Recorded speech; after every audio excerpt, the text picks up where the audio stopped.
Today's scripture verses is based on the book of John, chapter 14, verse 25 through 26. All this I have spoken while still with you, but the Counselor, the Holy Spirit, whom the Father will send in my name, will teach all things and will remind you of everything I have said to you. Jesus said, the Counselor will come someday. When he will be glorified, then he will send the Counselor, another Counselor, the Holy Spirit to them all. What is the Counselor?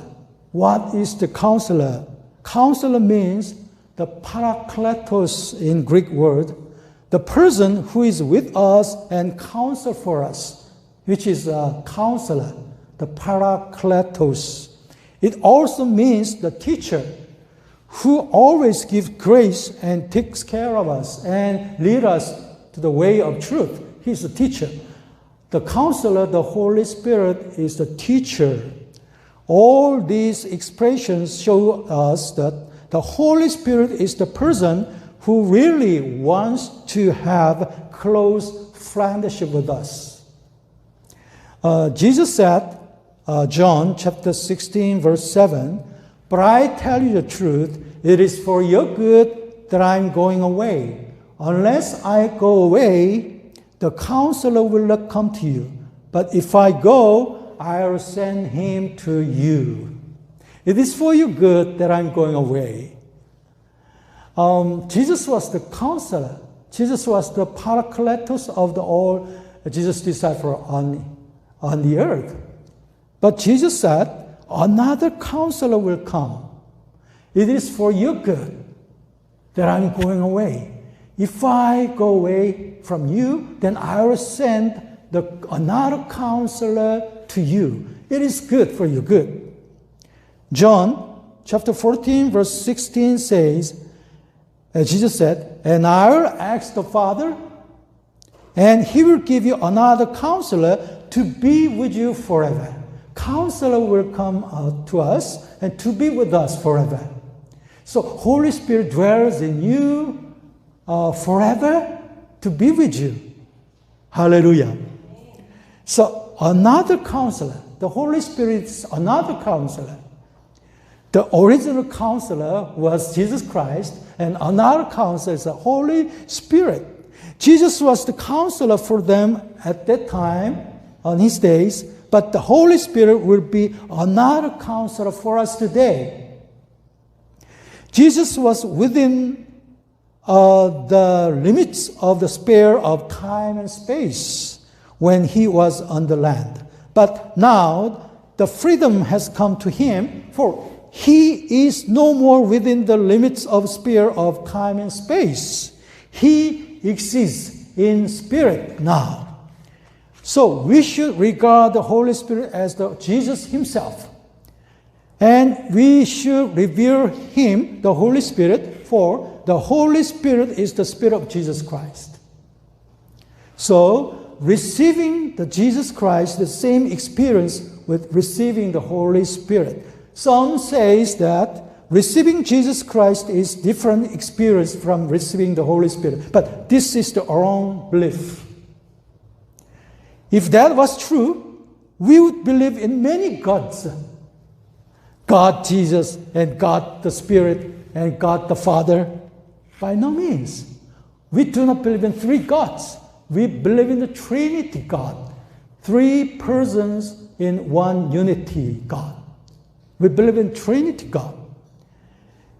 So Jesus said, John chapter 7, verse 37 through 39, Jesus said, "On the last and greatest day of the feast, Jesus stood and said in a loud voice, 'If anyone is thirsty, let him come to me and drink. Whoever believes in me, as the scripture has said, the streams of living water will flow from within him.' By this he meant the Spirit, whom those who believe were later to receive. Up to that time, the Spirit had not been given. Jesus has not yet been glorified. But now, he was risen from the dead. He ascended to heaven. He sat down at the right hand of God. And he sent the Holy Spirit to all of us. So nowadays, you and I can receive the Holy Spirit, the Spirit of Jesus Christ. And since then, he abides in us as a counselor. He abides in us as a teacher, as a leader, and all things of our lives. This is the Holy Spirit living and active in our lives. So, brothers and sisters, keep in mind, receiving Jesus is same as receiving the Holy Spirit. And when you are filled with the mind of Jesus, which is the fullness of the Holy Spirit, then it's the time for you to be filled with the Holy Spirit. So Philippians chapter 2 verse 5 says, your attitude should be the same as that of Christ. Your attitude should be the same as that of Christ. So we need to possess the mind of Christ, which comes from the Holy Spirit. Holy Spirit reveals Jesus' mind. Holy Spirit manifests Jesus' character to us all. So when we are led by the Holy Spirit, we can be led by the Spirit of Jesus Christ. And we can be filled with the Holy Spirit and with the power of the Spirit of Jesus Christ. So the more we experience the Holy Spirit, the more we are able to imitate Jesus Christ. Because the Holy Spirit is the Spirit of Jesus Christ.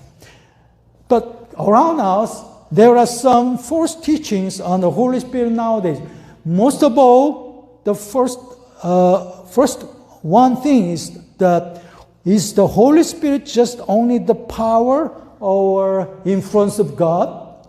But this is false teaching. Holy Spirit is the God Himself.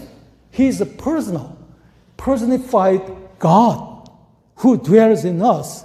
Since the Holy Spirit is the Spirit of Jesus, the more we experience the Holy Spirit in our lives, the more we are able to know and imitate Jesus Christ. So, Apostle Paul says, you, however, are controlled not by the sinful nature, but by the Spirit. If the Spirit of God lives in you, and if anyone does not have the Spirit of Christ, he does not belong to Christ. So, brothers and sisters, you are born-again Christians, and in you there is a Holy Spirit, the Spirit of Christ.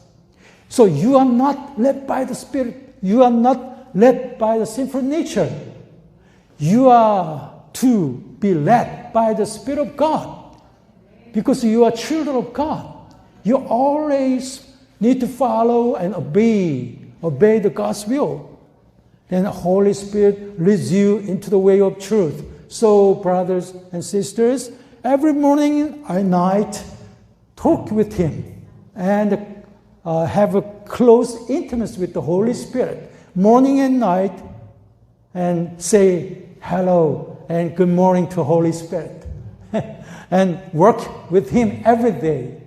At night, praying to Him and praising Him and adore Him. Praise the Lord. So this is our Christian life of a fullness of the Holy Spirit, the Spirit of Christ Jesus. So let's enjoy the joyful life of piety that Holy Spirit gives. So this is our genuine Christian life. So keep in mind, the Holy Spirit is the Spirit of Jesus Christ. Hallelujah.